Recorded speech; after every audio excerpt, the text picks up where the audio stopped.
Bom, ela foi específica em relação à capoeira paraense, né? Vinculada ao anarquismo, né? No contexto Agora eu atual fiquei tem um... curioso.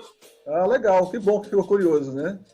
No contexto atual eu conheço um capoeirista anarquista paraense que ele é navalhista perigoso, né? Mas tem uma outra história por trás disso. No Pará, você não encontra um vínculo, historicamente falando, temos um poeta chamado Bruno de Menezes, um poeta paraense, que ele é do contexto da capoeiragem histórica. E ele escreve, ele é anarquista no Pará, e ele escreve vários versos em um campo de poesia chamado Batuque. Ele faz referência a um capoeira chamado Pai João. Pai João e Juvenal. Aí Juvenal dizia: Juvenal, Juvenal, arrebata essa vaca, Juvenal.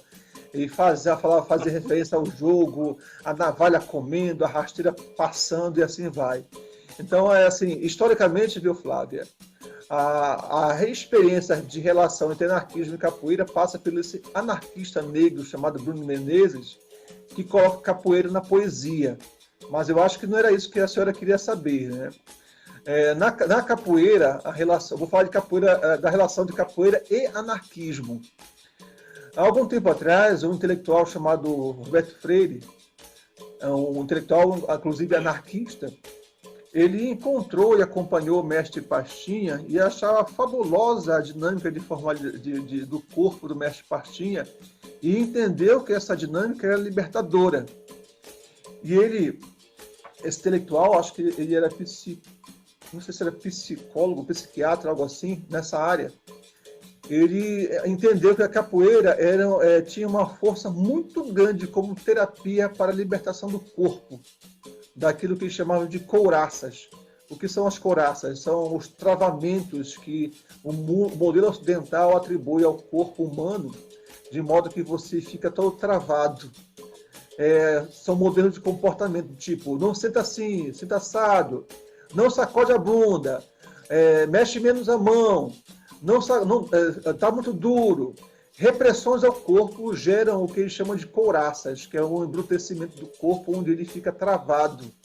Então, esse intelectual chamado Roberto Freire, anarquista, ao conhecer Mestre Pastinha, que ele foi fazer uma entrevista de jornalismo, ele ficou encantado com a capoeira Angola e disse que a capoeira Angola tinha um potencial fantástico de cura para o corpo que era machucado pelas couraças. E ele, então, pensou criar uma categoria chamada somaterapia. O que é a somaterapia? Era uma prática somática, que é uma expressão da análise psicanalítica, se eu não estou enganado, essa categoria, baseada em um intelectual, discípulo dissidente de Freud, chamado William Reich, que dizia que o corpo ele vive travado, frustrado, quando ele não tem o encontro com o orgasmo, quando ele vive na frustração da sexualidade. Historicamente, inclusive, vai fazer referência ao contexto do nazismo, em que a sociedade alemã, no contexto de William Reich, vive uma frustração em relação ao campo da sexualidade que dá abertura para o discurso moral que vai culminar no nazismo de Hitler, cujo defesa da família, da religião, em favor de uma certa moralidade, favorece ele chegar ao poder. Então, o William Reich denuncia isso e o Roberto Freire pega essa informação da somaterapia, que vem do William Reich, que ele dizia: os sujeitos que não vivenciam, sejam homens ou mulheres, não vivenciam o orgasmo no corpo, eles têm o corpo travado, eles têm o corpo limitado, e quando tem o corpo limitado, eles querem levar toda a sociedade para um controle sobre o corpo alheio, é o travamento geral. Aí o Roberto Freire, ao ver a capoeira Angola, ver que o corpo tinha uma liberdade tão grande, ele quis associar a capoeira ao anarquismo, criando a chamada somaterapia. Por que o anarquismo? O anarquismo é um campo de prática onde você não considera hierarquia de controle, relações verticais. Você não pode considerar, a princípio, é aplicada a questão de classe, entre quem tem o poder econômico e quem não tem. Então, o anarquismo sugere uma organização social que não passe pela centralização do poder. Não tem o Estado mandando, não tem o patrão, não tem o pai, não tem o patriarca. Aí você junta tudo isso, inclusive a própria trajetória da capoeira e do feminismo, né?